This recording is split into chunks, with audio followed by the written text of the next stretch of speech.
Good morning बच्चों, कैसे हैं आप लोग। आई होप आप लोगों ने कल का काम किया होगा। कल मैंने आपको एक एक्सरसाइज दी थी।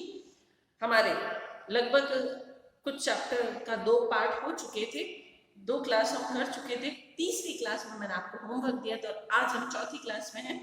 चौथा दिन है आज हमारे इस चैप्टर का, वाटर, और ये रिटन है डॉक्टर C.V. रमन के द्वारा। आज हम जो देखेंगे वो, चलिए आप बुक ओपन कीजिए on page number 2। Page number 2 पे आप बुक खोलिए और आपका पैरा शुरू होता है द फ्लो ऑफ वाटर, और ये पूरा जहां पैराग्राफ खत्म होगा लार्ज डिस्ट्रिक्टिव पावर, यहां तक हम आज पढ़ेंगे। The flow of water has undoubtedly played a great part and a beneficent one in the geological process by which the soil on the Earth's surface has been formed from the rocks to its crust. कि अब the flow of water has undoubtedly played, कि पानी का जो बहाव है, flow बहाव है, उसने undoubtedly बेशक played a great part, एक महान रोल निभाया है, एंड अ बेनिफिशिएंट वन, और बहुत ही लाभकारी इन द जियोलॉजिकल प्रोसेसेस, भूगर्भिक प्रक्रियाओं में, by which the soil of the earth surface has been formed from the rocks of its crust. वो प्रक्रिया है जिसमें रॉक से लेके, चट्टानों से लेके पृथ्वी की सतह तक, क्रस्ट यानी कि सतह, क्रस्ट पृथ्वी की ऊपरी सतह, ऊपरी सतह तक जो मिट्टी का फॉर्मेशन है वो सब पानी के बहाव के कारण हुआ है। द सेम एजेंसी मतलब इसी पानी ने, however under appropriate conditions can also play a destructive part, कि यही पानी जो अगर परिस्थितियां बदल जाए तो डिस्ट्रक्टिव मतलब विनाशकारी, कि अगर परिस्थितियां बदले कहाँ तो पानी जो है वो एक पॉजिटिव रोल निभा रहा है, मिट्टी का फॉर्मेशन कर रहा है, पृथ्वी के ऊपर एक लेयर बिछा रहा है। लेकिन अगर परिस्थितियां बदल जाए तो यही पानी जो है वो अपना रूप बदल के डिस्ट्रक्टिव यानी कि विनाशकारी हो जाता है, and wash away the soil which is the foundation of all agriculture. और जब पानी डिस्ट्रक्टिव होता है तो वॉश अवे, सारी जो ऊपर की परत है, सॉइल यानी कि मृदा, सॉइल यानी मृदा, जो पृथ्वी की ऊपरी परत होती है उसको बहा ले जा सकता है, वाटर में, which is the foundation of all agriculture, जो कि ये मृदा क्या है, पृथ्वी कृषि की फाउंडेशन है, आधारशिला है, and if allowed to proceed unchecked, और इसी तरह अगर पानी के बहाव को नहीं रोका जाता है तो प्रोसीड करता है, can have the most disastrous effects, और वो बहुत ही विनाशकारी इफेक्ट ला सकता है on the life of the country, हमारे जनजीवन को पूर्ण रूप से विनष्ट कर सकता है। The problem of soil erosion, देखिए वर्ड है इरोजन, इरोजन मतलब कटाव, मिट्टी का कटाव, सॉइल इरोजन मिट्टी का कटाव is one of the serious import in various countries, especially in many parts of India, कि मृदा का क्षरण या मिट्टी का कटाव जो है हमारे भारत में एक बहुत बड़ी समस्या है।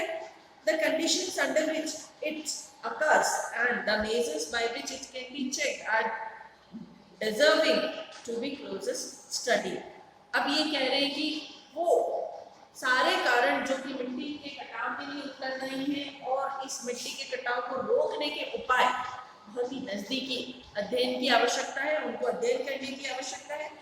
Soil erosion occurs in successive steps, मिट्टी का कटाव जो है वो सक्सेसिव स्टेप्स मतलब कदम दर कदम या स्तर दर स्तर होता है, and the earliest of which may easily pass unnoticed, और शुरुआत तो है हमें पता ही नहीं चलता, हम नोटिस ही नहीं करते इन द लेटर स्टेजेस, लेकिन बाद के स्तरों में the cutting up and washing away of the earth is only too painfully apparent in the formation of deep gullies. लेकिन जैसे जैसे इसकी मात्रा बढ़ती जाती है, अगर इसको टाइमली नहीं रोका जाए तो धीरे धीरे ये मिट्टी का कटाव क्या है, डीप गलीज, गहरी खाइयां या दरारों में भर जाती है,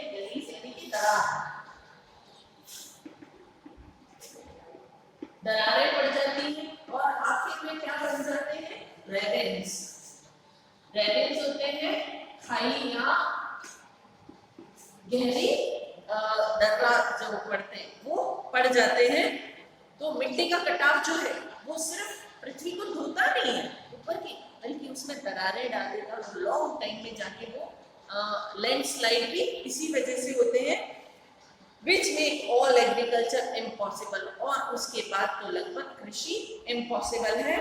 sudden burst of excessively heavy rain, और कई बार तो क्या है अचानक से भारी बारिश, resulting in a large run off surplus water in the principal factor of causing soil erosion.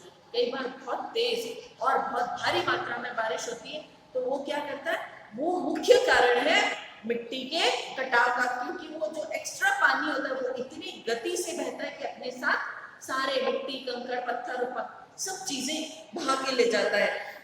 Contributory causes are the slope of the land, removal of the protective coat of vegetation। और इसी तरह इसका परिणाम क्या निकलता है, किस चीज का परिणाम होता है, फिर वो धीरे धीरे स्लोप बदल जाता है मिट्टी का, पृथ्वी का या आसपास की जो जमीन है उसका रूप बदल जाता है, वो स्लोप बन जाती है।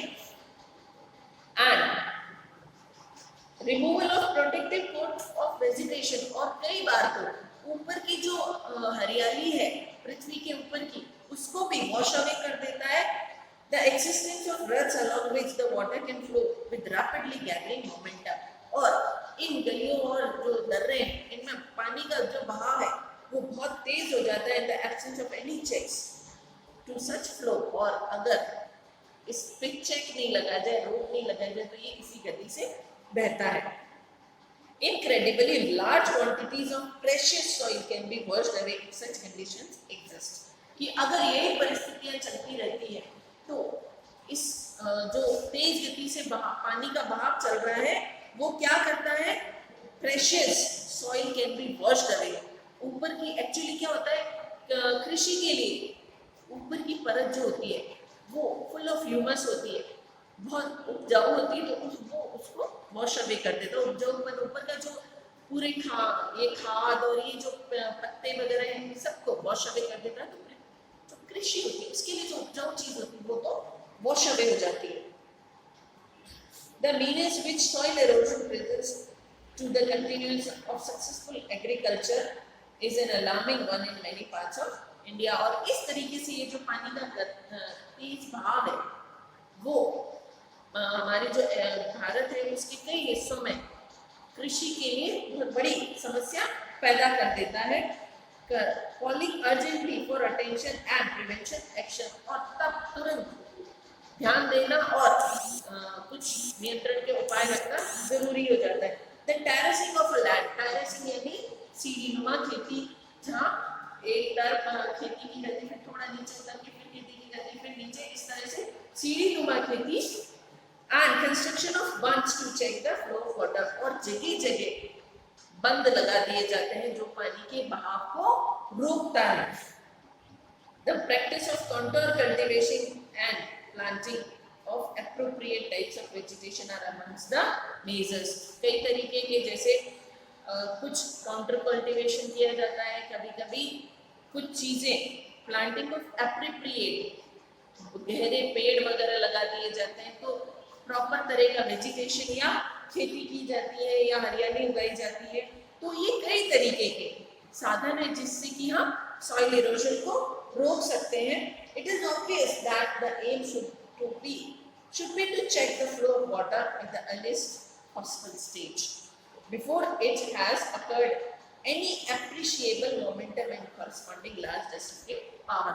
अब मेन बात क्या है कि मिट्टी के कटाव को रोकने के लिए इससे पहले कि पानी जो है मिट्टी के कटाव को तेज गति से करे, अपना डिस्ट्रक्टिव रूप दिखाए, उसी से पहले शुरुआती स्तर पर ही इस मिट्टी के कटाव को रोकने के सारे स्टेप्स उठा लेने चाहिए। तो बच्चों ये है आज का हमारा हिस्सा जो हमने पढ़ा।